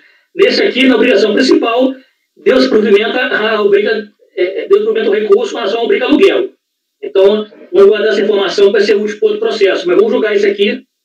Ok. Então, o número 9 da pauta são dois recursos, né? Recurso do contribuinte e recurso da Fazenda, PGFN. Aí, como são recursos, vamos dizer assim, equivalentes, né? Os dois estão tratando de uma matéria acessória, a gente não tem problema aqui nenhum de ordem cronológica, né? Bom, o conselheiro está, então, conhecendo do recurso da Fazenda e, no mérito, dando provimento. E conhecendo o recurso do contribuinte e, no mérito, negando o provimento, certo? Conselheiro Mário. Acompanhe o relator, presidente. Conselheira Ana Cecília. Acompanhe. Conselheiro Pedro Paulo. Acompanho o relator. Conselheiro João Vitor. Acompanho. Conselheiro Marcelo. Acompanhe. Conselheira Rita. Relator. Eu também acompanho, então eu também acompanho por unanimidade de votos, nesse número 9 da pauta, por unanimidade de votos, conhecer do recurso especial da Fazenda Nacional no mérito dar improvimento. E, em relação ao recurso do contribuinte, por unanimidade de votos, conhecer e no mérito negar improvimento. Agora, então, vamos para o 8, aí você fala você está lembrando aqui que a questão das rubricas. Esse 8 aqui, vou precisar de uma ajuda do colegiado, porque esse aqui é a obrigação acessória, né? São dois recursos também da Fazenda do sujeito passivo. O da Fazenda subiu a questão da cesta de multas, e do contribuinte subiu a questão não incidente de contribuições previdenciárias sobre desembolsos relativos a aluguéis de denominadas residências. Por quê? Lá no principal, ele perdeu deu provimento essa questão para ele. No acessório, eu vou ler o voto aqui, inverteu essa coisa na hora de julgar aqui a direção acessória. Então, vamos lá, vamos para o voto, né? A Fazenda Nacional tomou ciência do acordo, intempestivo, né, não havendo questionamento quanto ao conhecimento para a recorrida e preenchido demais requisitos, estou conhecendo o recurso.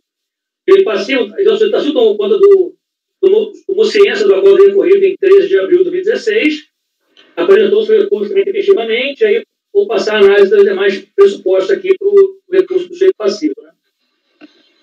Do conhecimento, recurso do sujeito passivo. Aqui está a questão. Como já relatado, esses autos tratam da multa por descumprimento de obrigação acessória, não declaração de todos os fatos de 68, né, relacionados às obrigações principais lançadas e controladas no processo tal, que a gente acabou de julgar, também julgado nessa sessão. O julgamento acima citado diz respeito apenas à reciprocidade benigna relacionada à multa por descumprimento de obrigação principal, sendo que a controvérsia entre as matérias habitação fornecida a empregados e individuais e fornecimento de alimentos sem empate já se encontrava dirimida por conta do julgamento pelo colegiado ordinário em 19 de fevereiro de 2014, lá naquele processo, né?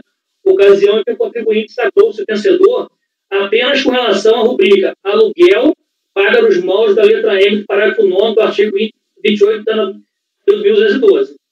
Nesse ponto, e no que toca à temática da habitação fornecida pela empresa, esclareceu a redatora do voto vencedor do acórdão do recurso voluntário, nos termos a seguir, que os gastos relacionados aos aluguéis possuíam 3 denominações: canteiros de obra, república, residência, todas elas foram extraídas da planilha apresentada pelo próprio passivo, os valores correspondentes aos canteiros de obra não foram objeto de lançamento, quantas repúblicas foram excluídas do lançamento da impugnação, permaneceu incólume a cobrança dos gastos relacionados com as residências. Isso porque, no entender do atuante, os imóveis residenciais alugados destinados ao verdadeiro benefício do empregado. Em contrapartida, no recurso, afirmou o contribuinte que os aluguéis pagos aos imóveis residenciais estavam utilizados como custos operacionais e, como tal, deveriam excluir do lançamento. Por outro lado, no que tange ao fornecimento de alimentação sem empate, aquele colegiado entendeu por manter a autuação. Então, o fornecimento sem empate está mantido a autuação lá. Eu perdeu esse ponto lá no principal, né?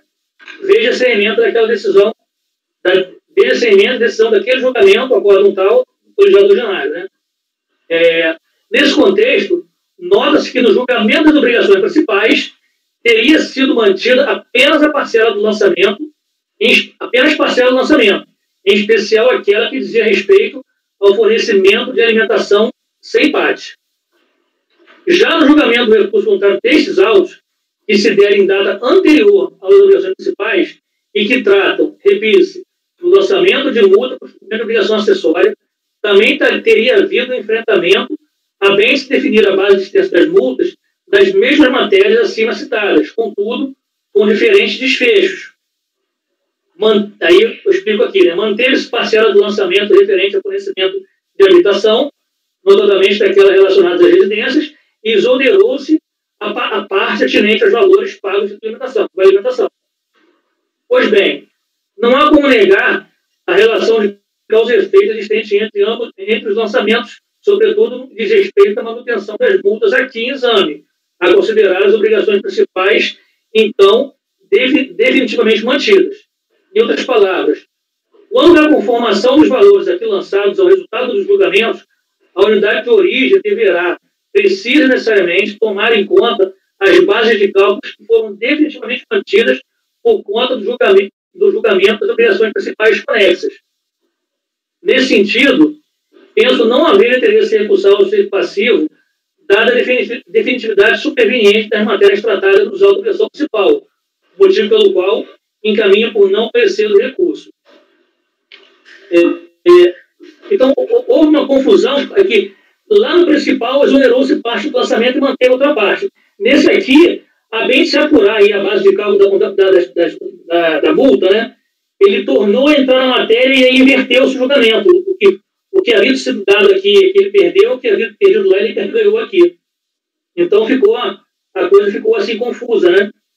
E aí eu estou dizendo que não tem interesse, porque eu estou entendendo por definitivo, inclusive, o que foi decidido lá na obrigação principal, porque lá é que se discutiu, lá é que foi lançada a rubrica e lá é que se discutiu a incidência do tributo sobre essas rubricas, né? Esse é o problema de se fazer processo separado de coisa que não poderia ser, né? Que é uma consequência. Mas se faz e direto se entra no mérito. O que a gente vê direto no processo da obrigação acessória, é dizer assim, ó, isso aqui é para replicar, olha, tendo em vista tal resultado lá, então aqui é assim. Não, se entra no mérito, se discute, se muda esse que é a questão, né? Sempre se fala, esses processos, tudo teria que estar no meio do processo, porque aí não teria esse risco, né? Nos processos da Receita, isso é um item. Um item do Porque aqui na prática, o que aconteceu? Ele perdeu nesse processo aqui a rubrica, mas ganhou no principal. E lá no principal, eu estou dizendo que a unidade, ao final, vai ter que calcular essa multa aqui a partir do que foi definido lá no principal. Mas aí é que tem uma dúvida, Maurício, porque a gente tem nesse processo aqui do AI-68 uma decisão favorável ao contribuinte exonerando do pagamento da multa de obrigação acessória relativo ao PAT. Contra essa decisão, a Fazenda Nacional não apresentou nenhum recurso especial, seja para discutir, inclusive, essa tese de que o 68 tem que observar o principal. Então, assim, se você remeter para a unidade de execução, que ele tem que cobrar a multa segundo o que foi definido no principal, a gente vai estar revisando... É um juízo de valor. Mas aí a gente vai... Precisava de paradigma. Pois é, porque senão a gente vai estar revisando o acordo recorrido do 68 sem eu pensei... Esse acordo recorrido desse acessório deu status de principal, porque era acessório, porque era só uma replicação. E de toda forma... É o mundo de ter processos separados, julgados separados. E, de toda forma, nesses AI-68, pelo menos o que a gente vinha fazendo, a gente conhece e aplica no mérito a decisão que foi aplicada no principal. Aí, assim, pelo que eu estou visualizando no primeiro momento, o que a gente teria, na verdade, é uma extinção, né, consequente extinção do AI-68.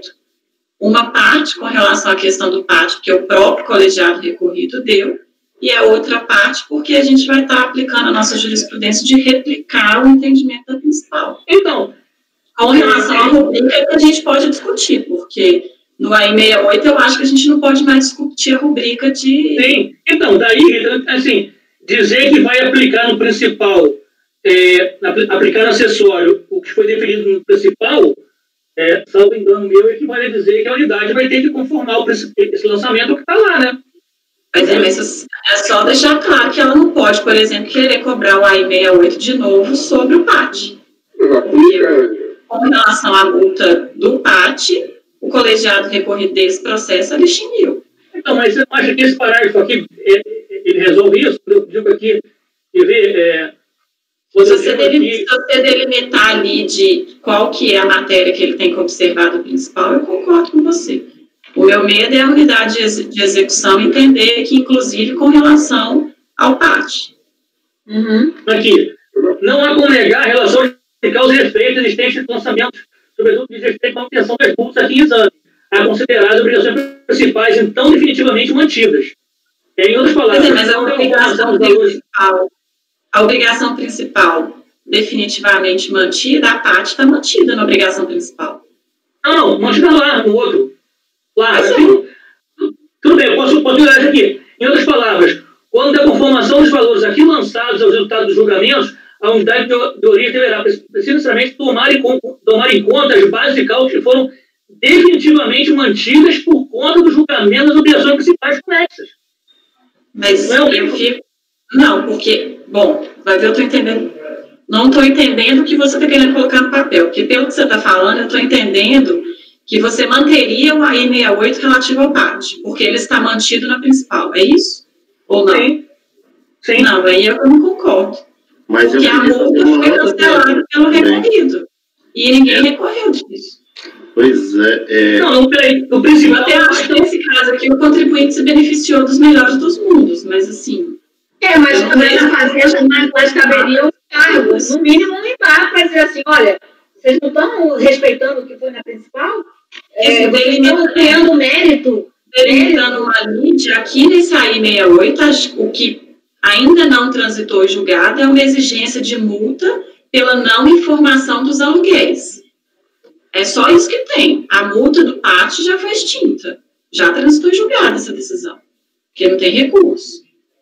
E aí, o que a gente tem feito? A gente tem conhecido do recurso, digamos que a gente não tem essa discussão, né, da abrangência do objeto, mas se a gente estivesse numa discussão normal, a gente conheceria do recurso do contribuinte e daria provimento para aplicar o entendimento da obrigação acessória. Mas eu acho que a gente tem uma delimitação da lei anterior aí, gente. Nesse aí, 68, só nos resta julgar a multa com relação ao PAT. Aliás, com relação ao aluguel, né? Porque o PAT já foi extinto.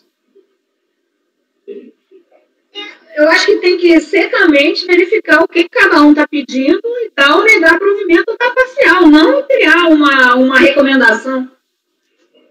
Quer fazer um eu acho que a gente pode reviver a multa com relação ao PAT. Que ele foi. O AI68 dele está extinto. O que a Rita está falando é que normalmente quando acontece isso, vem também junto o mérito. Porque o que a gente faz aqui, justamente para não ter esse problema de cerceamento? Entrou-se no mérito, a R68, às vezes está julgando junto ali. Os outros foi o anterior. Manteve, deu. Aí diz assim, de novo o mérito todo, a emenda toda é o mérito, para depois dizer, aqui então eu vou nas acessórias, vai ser tal coisa. Aí o que a gente faz? Trouxe um paradigma para ver mérito, a gente acolhe e aí a gente entra nisso aí para poder saber se aquilo ali vai ou não entrar. Só que para conhecimento, para efeito de conhecimento. No mérito, a gente aqui nunca vai ser o problema principal. Por quê? Porque isso está em discussão. Mas aqui não houve, né? Não teve. A minha dúvida é exatamente isso, é que a matéria é sequinha, só sexta de multas. Por que nós estamos discutindo parte? Eu acho que não precisaria de discussão. O recurso do contribuinte, acho que subiu o mérito do recurso. Sim, subiu o mérito do contribuinte. Aí, se já tem uma decisão na obrigação principal, a jurisprudência do colegiado é no sentido de dizer, replica aqui o mérito do que se julgou lá, e acabou. Só que eu acho que a gente não pode entrar no mérito. Não dá para a gente buscar uma coisa que ninguém discutiu, ninguém né, se insurgiu contra. Então para replicar, então eu vou me ater em relação à matéria que subiu, então, é isso? Sim. A matéria que subiu aqui é parte, né? Foi parte. Então eu vou dar um momento aqui para replicar Subiu parte onde, Maurício? Porque eu estou vendo... eu acho que você tem que fazer uma delimitação da lei de explicar. Desculpa, Mário, peraí. Não, desculpa, o que subiu aqui foi não excedência de contribuições sobre aluguéis, né? Isso aí, mas isso aí subiu no recurso do contribuinte. Nós estamos tratando da fazenda, que é cesta de multas. Se tem acessória principal, é a aplicação da multa não, da súmula CAF 119. Não, tranquilo, mas da fazenda a gente nem chegou ainda, então no contribuinte ainda. Ah, tá. É porque o Maurício não estava conhecendo, porque ele estava entendendo que tinha sido prejudicado. Sim, estava, não, na joia. Então, gente, olha, vocês querem fazer um intervalo e a gente julga o número 8? Eu acho que dá para julgar, presidente. Eu acho que dá para julgar isso. Bom, tudo bem, se já todo mundo já pode, porque eu acho que daqui a pouco a gente vai chegar quase no horário nosso e aí não teria sentido fazer intervalo em cima da só uma dúvida. No da Fazenda, porque agora eu acho, no da Fazenda não, no do contribuinte, subiu a não incidência de contribuição previdenciária sobre desembolso de aluguéis, pelo que o relator falou. Na obrigação principal, deu-se provimento ao recurso do contribuinte com relação a essa rubrica, certo, Maurício? Sim. Então, aqui é só aplicar o principal com relação ao recurso especial do contribuinte, né, e a cesta de multa, com base na súmula CAF 119, no recurso especial da Fazenda Nacional. Eu acho que é isso. Só que aí o recurso da Fazenda é que perde o objeto. Você só tem essas duas rubricas? Não, tem outras rubricas. Não tem outras. Pode ser? Você então vai encaminhar desse jeito, Maurício? Sim. Não poderia dizer o seu voto? Então, vamos lá, então. Vamos julgar primeiro o do contribuinte, porque tem o MEP, não é isso? Tem o conteúdo de MEP, não é isso, do contribuinte? Uhum. Da Fazenda é só a sexta, não é? Então, o resto do contribuinte, você pode dizer o seu voto? Então, o contribuinte aqui conhece e dá provimento para aplicar o decidido no julgamento do recurso da obrigação municipal. Sim. Vou tomar os votos. Conselheiro Mário. Eu acompanho o relator. Conselheira Ana Cecília. Com o relator. Conselheiro Pedro Paulo. Com o relator. Conselheiro João Vitor. Com o relator. Conselheiro Marcelo. Acompanho. Conselheira Rita. Acompanho. Eu também acompanho, então, por unanimidade de votos, conhecer do recurso para, no mérito, aplicar o decidido, né, no processo número, é o de baixo? 873. No processo número 10.510, 00873 2010 04. Então, conhecendo do recurso para, no mérito, aplicar o que foi decidido, no processo número tal. É óbvio que você está dizendo o tempo inteiro qual é o objeto desse recurso, então vai ficar claro que é em relação a essa questão da UDES, não é isso? Tá. E agora, então, vamos para o resto da PGFN. Por favor, Maurício. Só resumir o voto, que todo mundo... Mas a PGFN, eu estou aplicando aqui a súmula. É o que ela pediu, né? É o que ela pediu. Sim, sim. Então, você está tentando o provimento. Conselheiro Mário. Acompanho o relator. Conselheiro Ana Cecília. Acompanho o relator. Conselheiro Pedro Paulo. Com o relator. Conselheiro João Vitor. Com o relator. Conselheiro Marcelo. Acompanho. Conselheira Rita. Acompanho. Então, na segunda parte aqui, que é a recurso da PGFN, por unanimidade de votos, conhecer e, no mérito, dar-lhe provimento. Certo. Então, olha, voltamos às 11h05, e aí, como o nosso apoio disse que pode esperar um pouquinho mais, a gente até, se for o caso, para conseguir julgar alguma coisa a mais, a gente pode se estender um pouquinho. Ok? Então, voltamos às 11h05. Pode interromper a gravação, então, por favor?